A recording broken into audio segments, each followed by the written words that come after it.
everyone, I'm Darren and I'm one of the Employability and Careers Consultants here at the University of Suffolk. And today I'm briefly going to talk to you about how to go about crafting a perfect CV. We're going to look at the different types of CVs, what you should include on your CV, the structure of the CV, and the power of active words. But before we dive in, why is a CV important? Firstly, it's your first impression. It is often the first thing an employer sees when considering you for a job. A well-crafted CV can create a positive first impression. It's about personal branding. It is a tool for you to shape and present your personal branding, demonstrating why you are unique and valuable in the job market. Thirdly, it's a point of difference. It sets you apart from other candidates, showcasing what makes you the best fit for a particular position. So let's have a look at 4 different types of CVs you may decide to use. Firstly, we've got the chronological CV. This is the most common type, where your work experience is listed in reverse chronological order, starting with your most recent job. Secondly, we have a functional or skills-based CV. If you want to highlight your skills and qualifications rather than your work history, this type of CV focuses on what you can do, making ideal for career changers or those with employment gaps. Thirdly, we have a technical or combination CV. As the name suggests, this CV combines elements of both chronological and functional CVs. It showcases your skills while also listing your work history. And finally, a graduate CV. So for recent graduates, structuring your CV effectively may differ due to limited prior experience, with the focus on your studies, including module details to showcase your subject knowledge. So what kind of information should you include on your CV? Firstly, your contact information. Start with your name, phone number, and email address, and a LinkedIn profile if you have one. Personal statement. This is a concise summary of who you are, your skills, experience, and career goals.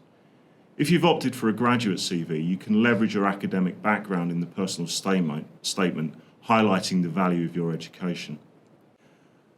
Work experience. Detail your work history, including job titles, companies, dates, and key accomplishments.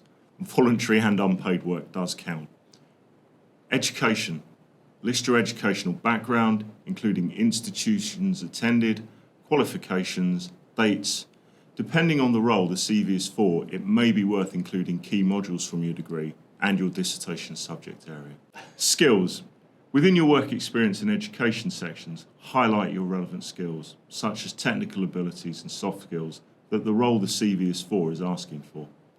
Here at the university, you will have the opportunity to develop many key skills that are vital in the labour market. These are known as our graduate attributes. You can also talk about your achievements and awards and mention any honours, awards or achievements that demonstrate your abilities that are relevant to the role. Again, you can also talk about your hobbies and interests and mention any hobbies or interests that are directly relevant to the role. So now let's discuss the structure of a CV. Keep these tips in mind. Tailoring. You need to customise your CV for each job application by emphasising relevant skills and experience.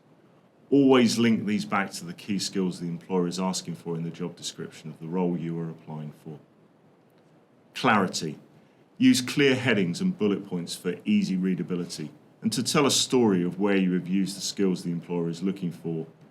2 lines will be sufficient to hold convincing evidence of where you've used that skill. Consistency. Maintain a consistent format and font throughout your CV. Length. This is a tricky one, but try and aim for 1 to 2 pages if you can, although an academic CV can be considerably longer. Remember, employers will only spend between 5 and 15 seconds initially looking at a CV.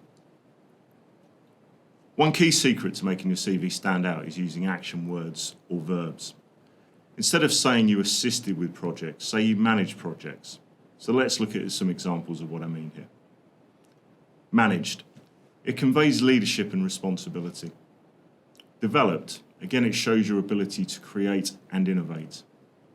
Achieved. Highlights your accomplishments and results.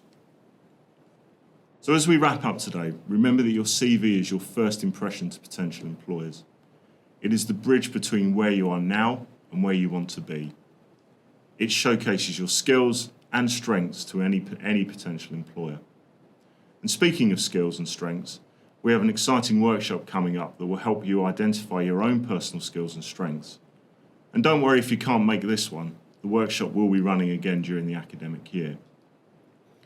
In the What's Your Strength workshop, you will learn how to identify and harness your unique skills, strengths and motivations, which will empower you to create a CV that truly shines.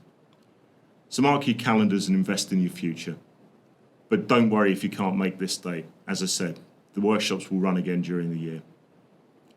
Remember though, if you need some help developing your CV or anything else related to careers, book an appointment through Handshake with the Employability and Careers Consultant aligned to your school, or pop and see us in the Enterprise and Career Zone on the first floor of the library building. We're here to help and support you as you move through your time at the university and to help you prepare for your transition into employment. Remember, your CV is your story. Tailor it to the job, make it compelling, make it authentic, and make it yours. Good luck, and see you at the workshop.